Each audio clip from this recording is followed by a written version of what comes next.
vocês sobre a importância do nosso intestino.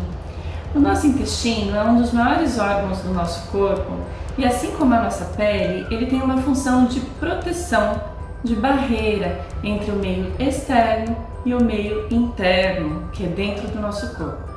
Embora a gente tenha a impressão de que ele está dentro, do nosso corpo, afinal de contas ele começa na boca e termina lá no ânus, ele tem um tubo, ele é formado por um tubo. Então tudo que passa dentro desse tubo a gente ainda considera meio externo, seja aquilo que a gente ingira pelo que nós comemos ou por que nós bebemos.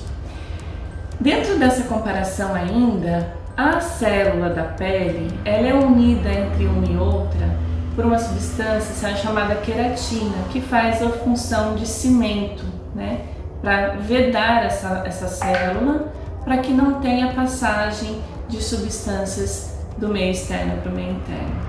Já o intestino não tem esse cimento. As células que compõem ele são ligadas entre si por uma junção estreita, ou seja, é como se nós colocássemos tijolinho do lado de tijolinho e não pusesse nada para vedar ali. Então acaba ficando essa fresta por onde passam substâncias de uma forma direta do meio externo do intestino para o meio interno. Para que essa junção estreita funcione adequadamente, nós precisamos que esse intestino esteja saudável e estável. Qualquer alteração na motilidade intestinal, ou seja, na velocidade de passagem do alimento, ou uma agressão física, uma agressão química sobre essas células, ou até mesmo uma alteração na composição da microbiota que habitam essas células, vai fazer uma desestabilização das mesmas e vai fazer com que haja um aumento nessa permeabilidade. Quando a gente tem um aumento nessa permeabilidade, a gente faz com que substâncias grandes que estão presentes no lume intestinal, considerado meio externo, passem de forma direta para dentro do organismo. Fazendo isso, vai fazer com que as células de defesa do nosso corpo reajam a essa invasão. E aí a gente faz situações de inflamação, numa das hipóteses, ou quando o nosso corpo perde essa guerra, vem as condições de doença, E a gente tem que lembrar que o nosso intestino ele é responsável por todo o processo de digestão. Então tudo aquilo que a gente come ou que a gente toma, para ser absorvido e digerido, precisa que esse intestino funcione adequadamente. Senão, não vamos ter uma digestão adequada e a gente pode ter então uma situação aí de má digestão, má absorção e consequentemente má nutrição, e levar até em situações extremas distúrbios de crescimento no paciente, Então a gente precisa não só da estabilização dessas células, mas como a gente precisa de uma condição de eubiose. O que significa a eubiose? É quando nós temos micro-organismos benéficos que estão presentes na célula intestinal estejam em maior quantidade do que micro-organismos maléficos que também estão presentes ali.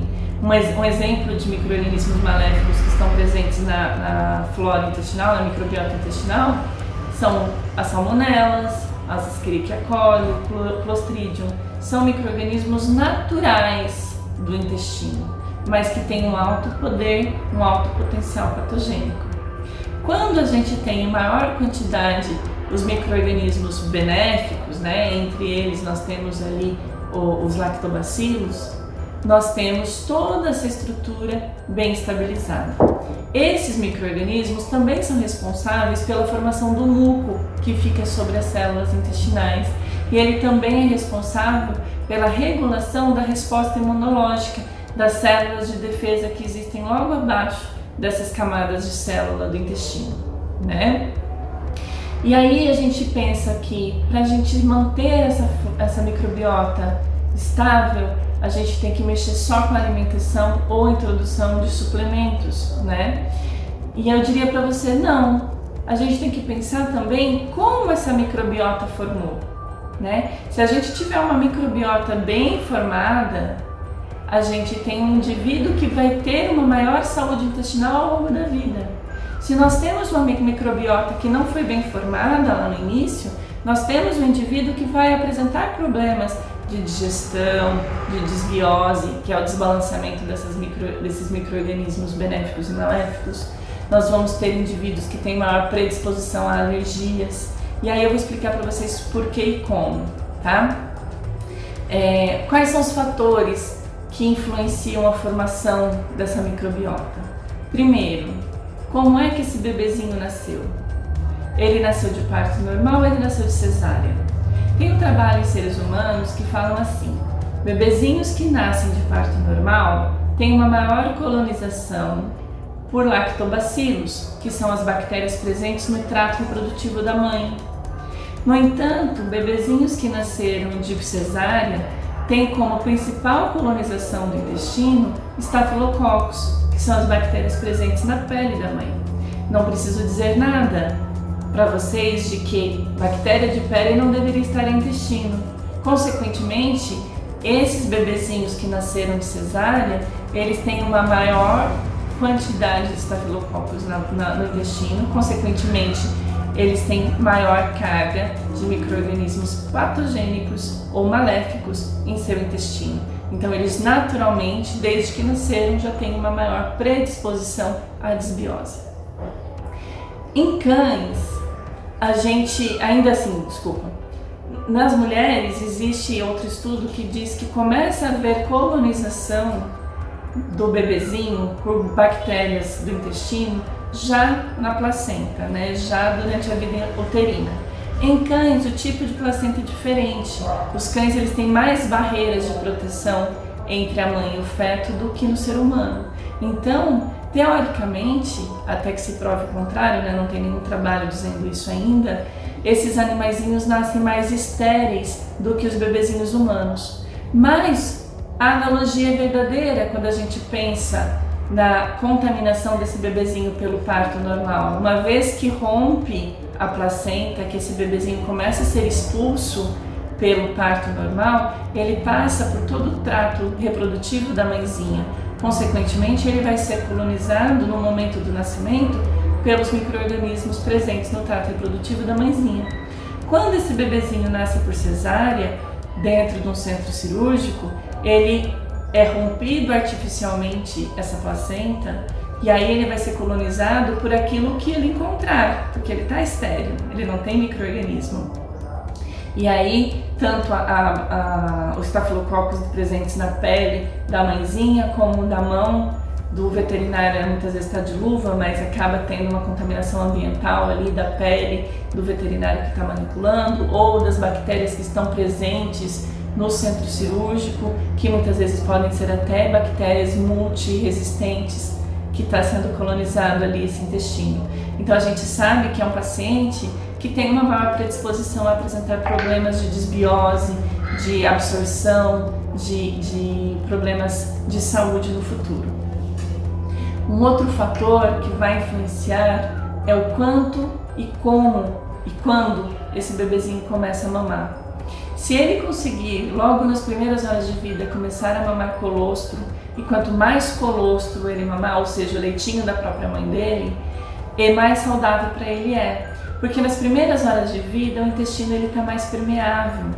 E aí, quando ele toma o colostro, ele literalmente está tomando proteção. Porque o colostro contém imunoglobulinas e anticorpos do leitinho da mãe, né? Porque não foi passado nenhuma dessas substâncias pela placenta. Então, quanto mais colostro ele toma, mais proteção ele vai tomar. Consequentemente, ele vai ter um sistema imunológico muito mais estável e saudável sendo formado, né? Em compensação, aquele bebezinho que não pôde tomar o colostro e teve que ser feito aleitamento por mamadeira, com sucedâneos lácteos, ele não teve essa oportunidade de tomar essa proteção. Junto com o fato de que pode haver transmissão de contaminantes, de micro-organismos que não são tão bons assim, pro intestino desse bebê que está aberto. E aí, provavelmente, ele também vai ter maior predisposição a desenvolver doenças e alergias no futuro, porque a microbiota desse bebê também não vai ser tão saudável como aquele que consumiu colostro nas primeiras horas de vida. Outros fatores importantes a serem considerados é que algumas doenças relacionadas ao intestino também têm predisposições genéticas. E a gente percebe que aquelas raças que viraram modinha, ou seja, você vê eles de monte sendo vendido em pet shop por criadores, etc. As pessoas querem cada vez mais. Muitas vezes essa moda acaba levando a uma reprodução inadequada desses indivíduos e muitas vezes até cruzamento de parentes. Quando a gente tem cruzamento de parentes, a gente tem formação de indivíduos que nós chamamos homozigoto recessivo. O que significa isso? Em geral, as doenças ou as malformações ou situações que não são tão boas para a saúde do indivíduo estão relacionadas ao gene recessivo. Quando a gente tem cruzamento de indivíduos não parentes, muitas vezes a gente tem heterozigose e não tem expressão dessa doença que está no gene recessivo. Agora, quando a gente tem cruzamento entre parentes, a gente pode haver homozigose recessiva, ou seja, a expressão gênica de uma determinada condição de saúde estar sendo expressa pelo gene que contém a doença, né? E aí, dependendo da condição que esse animal estiver vivendo, ele também pode ter uma maior predisposição a desenvolver essas doenças. E por fim, e aí para manutenção dessa saúde intestinal, a gente tem o alimento que esse paciente come, né? E aí, através desse alimento, a gente consegue preservar a saúde desse intestino.